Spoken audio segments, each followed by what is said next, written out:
All right, John Maughan, new Offaly football manager. Good afternoon to you. Thanks for taking the call. You're very welcome, Adrian. Nice to talk to you. What are you doing is the first question I have for you. There are times when I wonder. It's a very, very interesting challenge. I've been out of the inter-county management scene for the last number of years. And this one tickled my fancy.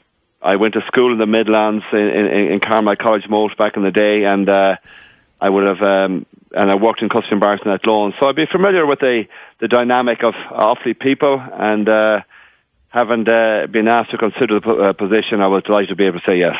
Was it something that you were actively looking for, John? I mean, you already sort of sensed the enthusiasm from your reaction there, but it was something you were actively looking to get back involved in the game at that level? Adrian, to be perfectly honest, it wasn't. 3 weeks ago, I would have practically sworn that I would never get involved in inter-county management again. And yet, when I sat down and met with the delegation from Offaly who were appointed, the subcommittee were appointed to seek a manager, I got that nervous excitement that anyone who's involved in management would be aware of. And I said, there's something about this, and it began to tickle my fancy, and I began to think about it and dream a little, and I said, I found it hard to say no. And so it was an interesting experience in that regard, and all I've experienced since is kind of a nervous excitement, which is kind of good.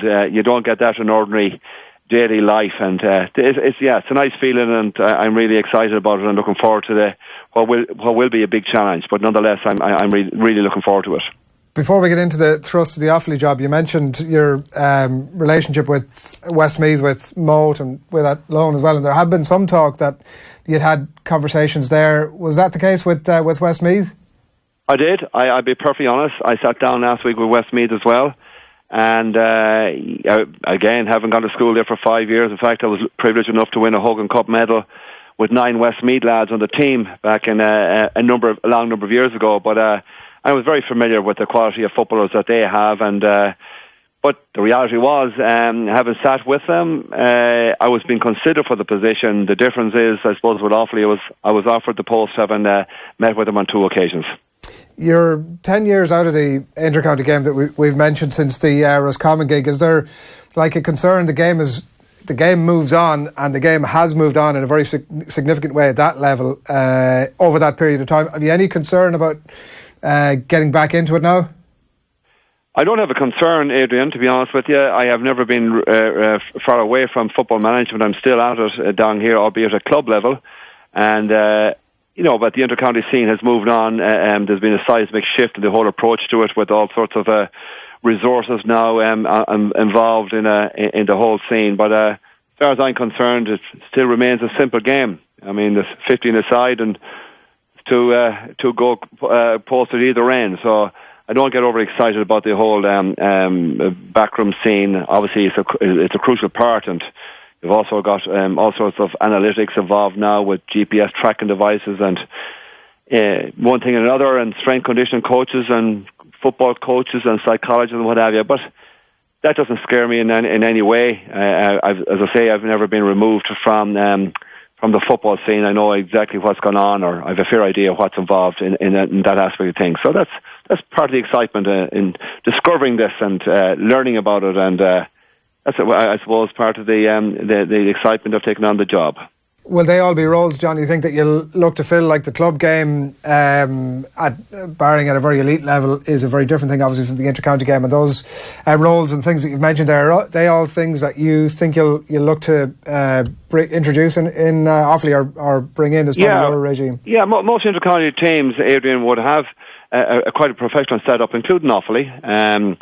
But interestingly enough, at my place of employment where I work, a colleague of mine just showed me some video clips, and that's been circulated to his team that he coaches, and that's at intermediate club level. So there's a huge element of professionalism has been introduced to the game right across, whether you're talking about inter-county down to club level. And I know from my involvement here at Castlebar Mitchells, are very, very professional clubs as well. So, but getting back to the thing, while I try and introduce it, look at there's also resource issues, Adrian, with every club. And to be perfectly honest, these Offaly boys are maybe a little a level below the big guns of the Mayos that I'm familiar with, and obviously the Galways and here in this province, and the Dublins and the Corks and the Kerrys, or certainly the Kerrys. But we've got to sit down and have that conversation. But I'd be certainly moving very rapidly to try and put a backroom team together and identify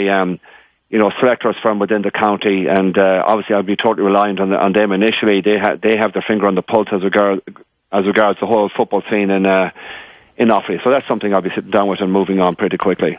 Because like a big part of those aspects, the sort of strength and conditioning, the mental side of it, all of that kind of thing, is it's almost more about a philosophy, isn't it? Rather than, I mean, the technology has sort of caught up to a point where, like you're saying about the video clips can be made available to all levels now, but it's almost about your own philosophy as opposed to technology. And would you have been somebody who would have leaned on that sort of analysis aspect of things, John, in your previous roles? Well, Adrian, there was times I wish I probably leaned on it a little bit heavier because my record, obviously, and particularly on big days, has been unfortunately quite poor, and lost 3 All-Ireland senior finals, a club final with my home team across Malina, an under-21 All-Ireland final. But nonetheless, I see what the type of skill set that I have. I'm involved in football management at intercounty level for about 16 or 17 years. I got involved in it.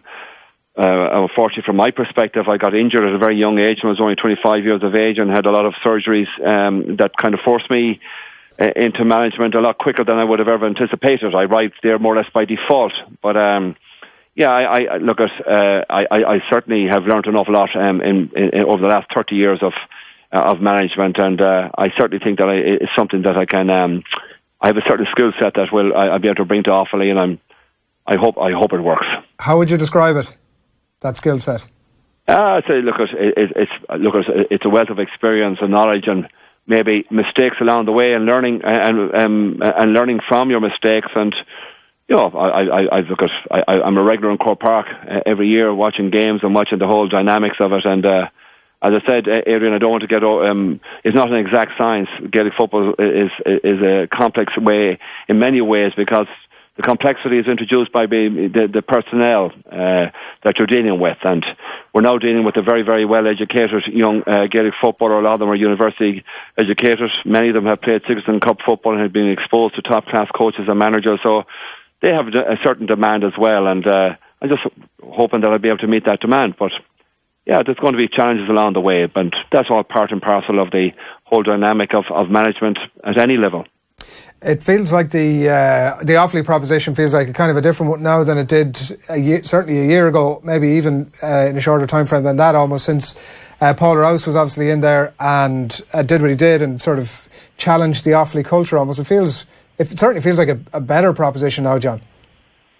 Well, yeah, I wouldn't have been overly familiar with what was happening in the Offaly situation last year until that little mini crisis that they were presented with, after they were knocked out of the Leinster Championship. And I haven't met Paul Rouse. I'm familiar with his name, and I know he surrounded himself with very, very good Offaly people, and he certainly got a tune out of the Offaly footballers, beating Antrim and coming so close to knocking Clare. They only lost by 2 points in that backdoor game. So that would suggest to me, and it's something I would be familiar with, the DNA of Offaly is a very, very strong, proud county, both in hurling and football. And unfortunately, for a combination of reasons, whether it's depopulation or a lack of real ambition or desire, but they have slipped down the pecking order a little bit. And I just would love to be able to generate a bit of excitement in the football scene and mobilise the team. And hopefully, if I get buy-in, I think we can achieve something. I'm sure that 10 managers in 10 years probably hasn't helped that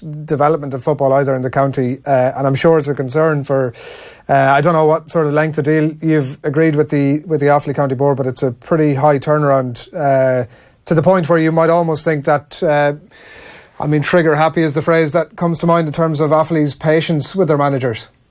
Yeah, as you know, Adrian, whether in your job or my job, we don't tend to look back to a large extent because it mightn't be healthy. I certainly wasn't aware of that statistic, and it's one that doesn't concern me. I have no interest in that. I'm not looking over my shoulder wondering, am I going to be fired the minute I agree to take a job. But the thing about it is I'm smart enough to recognise and realise if the thing ain't working, I wouldn't be hanging around, and I'm sure Offaly wouldn't entertain me, whether it's the players or others. If I get a strong indication that this ain't working, well, I certainly won't be staying put. But I hope that wouldn't be the situation, and I don't anticipate it would be, because I think Offaly are reasonable people. As I say, that's not something I'm thinking about, Adrian. Yeah. Have you discussed a duration with them, John? Have a duration with them? And a length of an agreement, how many years you're going to be? Yeah, I have. I mean, as with any job, as we all know, in Gaelic football, it's an amateur game. There's no such thing as a contract. You shake a chairman's hand or a number of personnel from the county and you say, yes, we'll rock and roll and we'll get this thing moving. And if at any time during your tenure, and I said we'll review this in 12 months' time, or at the end of whenever the Offaly exits from Championship, whenever that might be, that you sit down and have that discussion. That would be the normal course of events. And so I've agreed to stay on for 12 months, and we'll review it after that. But I'd like to stay a little bit longer if it's working, and if it's not, I'll know that too. Have you sat down and, I mean, I'm conscious of obviously the sort of Tier B conversation is one that's been growing pace over the last little while, and interested to get your thoughts on that now in an Offaly context. So your thoughts on that, I suppose, initially, and also whether you've discussed targets with I mean, you could have picked a better province, John. It does strike me in terms of trying to win a provincial title. But have you discussed targets, and where do you sit on that Tier B football championship? Well, just to give an indication, I got involved in Mayo in 1995 when they had just been relegated to Division 3 and had been well beaten by Galway in a Connacht Championship, and we came within a hop of a ball a number of months later of winning an All-Ireland final. When I took over Clare in 1990, I think they had 13 or 14 players that managed to tag out and play in an All-Ireland B Championship against Sligo a number of weeks before he took over. And within 12 months, we'd won an All-Ireland B Championship, which was quite significant at the time. And within 2 years, we had beaten what were then the aristocrats of Gaelic football at the time, albeit 1992 was Kerry. So I'm realistic to realise that I'm going into a province where Kildare have certainly embellished their reputation with a great run through the back door. You've got a lot of quality teams. Westmeath, you mentioned earlier, got a fine side. Longford have done exceptionally well. And you'll notice I haven't even mentioned the big guns, Dublin. I am noticing that. Yeah, I mean, there's no doubt. And we have to be realistic. And we're starting off with baby steps with Offaly to a large extent. And to try and come out of Division 3 would be an absolute huge target, and you've got to have goals and targets, and that's certainly one that we'll be targeting. Will it happen in year one? I don't honestly know, but if you put the process in place and have a goal and get a group of boys and lads that'll buy into a philosophy and buy into what should be a professional approach to the whole thing, then I think there's quality footballers in every county, including Offaly, and who knows where it might take us. But I'd love to get on a journey and have a bit of fun along the way, because ultimately it's a choice or pleasure of playing Gaelic football, any sport. It's your choice to be happy and enjoy it. And I mean, the greatest enjoyment I've had is in the winners' enclosure when you have that feel-good factor in the dressing room when you sit down after a game and you know you've played your absolute best, the best you possibly could be, and you're lucky enough to have won a game, irrespective of what level it's at. That's a unique feeling, and I hope Offaly men get to experience that.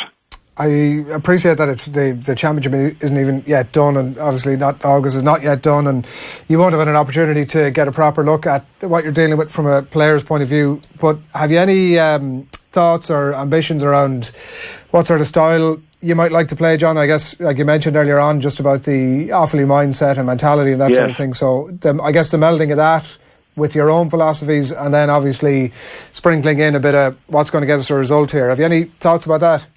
Yeah, absolutely, Adrian. I have become quite bored, actually, watching Gaelic football, like many of your listeners, and I'm sure yourself, if you sit down to watch this year's football championship. I suppose the brilliance of the hurling championship has magnified the ordinariness of our football championship this year. We've had a lot of very ordinary games and a lot of dour football, and I said to my young fella there only a number of months ago, I said if I was getting you back into football, I'd certainly consider you being a half-back, because it appears that 80% of the football is played in the half-back line. That wouldn't be my philosophy. Any team I've ever been involved with, I'd like to go and you know from my time involved here with Mayo, I spent 7 years with Mayo. My philosophy would be to play a more orthodox brand of football, and unfortunately, it appears a lot of teams have adopted that style, and it's become very, very defensive. It wouldn't be a style that I would endorse, and certainly, as I say, it's you know, when you go to play a sport that spectators pay in to watch and see you, but you would hope that you wouldn't see 90% of the game played in the full back line, half back line. So let's hope that we can move the ball quickly into the scoring zone and have a bit of fun up there. That's what it's all about, I think. Yeah, and I mean, I think a lot of that, and before we wrap, I do want to get your thoughts on two things particularly. One is the game this weekend, and I think a lot of that, I mean, boring football, as you've described it, maybe not that inaccurately, has come from Dublin's dominance, and I guess teams, and maybe there's an element of this about Tyrone even this year, that they've set out to play, no matter who the opposition, with the mindset that we're going to eventually get a crack at Dublin, and we need to be set up almost to deal with that. What's your sense ahead of this weekend? Yeah, I think you're right in what you've just said in many ways, Adrian. But however, you take a look at Mayo's style, where they should have possibly dethroned both Kerry and Dublin over the last number of years, and certainly have put themselves in winning positions. They didn't get to those positions later on in the game, when the game was in the balance down to the last minute or two, by playing an ultra defensive game. I think you have got to have a balance. Most teams now do adopt the approach of defending, getting as many bodies behind the ball. But it's all about transitioning at pace. And Tyrone, as we all know, there's no team better than transitioning from defence into attack. Donegal did it to a certain extent a number of years ago when they were in their pomp. But I think that if you're going to have any crack at playing Dublin, you've got to be prepared to have 4 or 5 guys up in attack when you, and move the ball pretty quickly into the danger zone. Is there any weakness in the Dublin team? It's been perceived that their full back line over the last couple of years has been weak. We've yet to see it being exploited to any large extent. But I certainly, if I was Tyrone, I would be inclined to land a few scuds often and nearly into their full back line and try and attack them there. So I just hope it's an open game of football. The last thing we need is a dull defensive style that just leaves us running for the kettle 15 or 20 minutes into the game. We don't need that. Get Cavan in there and get it in the mixer. Exactly. But he's firefighting all over the field, but very rarely in the full forward line. But he's having a wonderful year, both with club and county, and he's embellished his reputation this year in particular. He's arguably player of the year with what he does for that Tyrone team, but a lot of it is played between the half of midway line and the full back line, very rarely up front. But it would be interesting if they had somebody to bomb a few scuds in into the full forward line and see how it shapes up. Yeah, since Sean got out of his way, he's been exactly. I don't want to make it go on.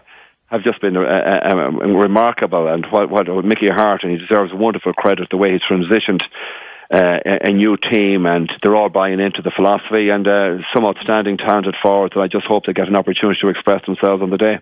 What have you made of the Mayo situation? A lot of conjecture about what's going on there. Obviously Stephen Rochford has left. Was it it's done now? Sad in a way, Adrian. Sad in a way. We have the uncanny knack of land ourselves in the headlines because we're, I suppose, a high profile team in many ways. I'd rather we weren't when it comes to issues of this nature, and issues of this, issues like the management upheavals that we've witnessed here in recent times. I would rather it had been done behind closed doors. For some reason, we appear to, for whatever reason, wash this dirty linen in public, and it's not nice as a Mayo person. And I feel sorry. I know Stephen Rochford all my life. We come from the same town of Crossmolina. And I'm quite close to him. I've spoken to him yesterday. I spoke to him on Saturday about football issues, and he was very enthusiastic and really looking forward to getting his backroom team together, and he was convinced he'd be in charge today. He would have been ratified at this stage. It didn't happen for whatever reason. I find it very, very complex. I find it difficult to establish what goes on. I don't know from what source or why he's out of the job. It's just unfortunate and difficult. I hope we move on and put somebody in place. And I think Stephen, at the end of the day, did the right thing by stepping away. I would hate to see his name being dragged through or his reputation being tarnished anyway, because he's a fantastic young coach, a great young manager, and did a brilliant job. Came so close to Dublin on 2 occasions, and albeit he didn't win the provincial title, but at the same time he got his team right on 2 of the 3 years to really, really challenge for All-Ireland glory. It didn't happen for him. I've been there. I know how difficult it is for him, but I've no doubt Stephen Rochford in particular will be back in management, and he certainly will be involved in teams in the future, because he's a lot to offer. But sad, Adrian, in many ways that we've find ourselves in the position we do today. Yeah, and there's a huge amount of conjecture and rumours, and the rumour mill is in absolute sort of full-on mode about why he left and all that sort of stuff. And it seems like as if you're saying he almost didn't have an option but to almost get the hell out of there at that stage before things got even deeper. Yeah, and that would have been my advice to him, was to step aside. I suppose when there's a vacuum, and unfortunately what happened here in Mayo, the backroom team, Donny Buckley, who had been here for 6 years, I worked with him in Clare back in 1994, fantastic coach, and obviously Tony McEntee had been in here for the couple of years with Stephen, and Peter Burke had stepped up from goalkeeping coach to be a secretary with him this year. All 3 departed, and at that juncture Stephen would have started looking for alternatives to those individuals, and I suppose Mayo probably would look for a high-profile coach. There are very few of them in the marketplace, but that appears to have become a part of the equation now when you're managing an inter-county team. You've got, particularly the likes of the Mayo, they've got to have a high-profile coach who has proved himself, and they're few and far between. And I suppose the longer that went on, and the element of procrastination, people begin to speculate when there's a vacuum, and that probably wasn't healthy. And maybe decisions should have been made much, much earlier, whether that was the appointment of staff to the job or whatever. But that didn't happen, and in the absence, I say, of decisions, things began to unravel, and that appears to what happened down here. Do you think, John, that the county board sort of made up their mind that they wanted to move on without Stephen for whatever reason, and he did, as you say? No, that would. I know for a fact that would not have been the case. I know they were quite keen to have Stephen in charge. As I say, I don't know the exact details. I'm not, and I certainly wouldn't speculate as to what happened. I don't know what happened, but you saw, and we all read Stephen's statement where he felt that he hadn't got the support of the executive. But I know up to last week he certainly would have had the support of a number of the executive. I don't know what happened in the interim. Yeah, bizarre stuff. You mentioned the sort of high-profile coaches. Jim McGuinness has been one of those names that's been linked. James Horan is another one. I mean, Kevin McStay will be another obvious one, you would think. Potentially other factors there that might mean that may not happen. But what's your own thought process about who would be the best person to take Mayo forward? Adrian, that's a fantastic question, and it's one that I'm not. It's too difficult. It's an honest question, and I'm not able to answer that honest question right now. I could speculate. There's wonderful speculation going on as to who might be the manager. I've absolutely no idea. Kevin McStay is in a job. He's not available. He applied before, and that ended up in a bit of a mess as well. But he's the Roscommon manager, and I heard he got an endorsement from the county manager, or for it was from the chairman of the Roscommon County Board, or certainly the management, because they endorsed him. I don't know, is that a good thing or a bad thing? This is not soccer we're talking about and getting football. I would take it as being authentic and real and genuine that they want him to stay on. He hasn't been ratified yet, I believe. Jim McGuinness appears to have eyes on an alternative career, which doesn't involve catching and kicking the ball. I'm hearing James Horan then, John, after, if we're discounting as we go here. You're down to James Horan, but there's jobs being advertised left, right and centre all over the country, and if you go down to Kerry, you look at you see the Pat O'Shea's and Jack O'Connor, maybe one of those guys might arrive up in Mayo. Who knows? And that's the interest. Kerry people like to travel, as you know. They have a history of getting into a car and driving for hours, so maybe it might be a Kerry man. Who knows? Right. Very good. Well, I'll have to scratch my head on that one and have a think about it. Well, go back and think about it. The big question, John, obviously, is if the shorts are coming back. It's the one thing that everybody's been chatting about since you were reappointed.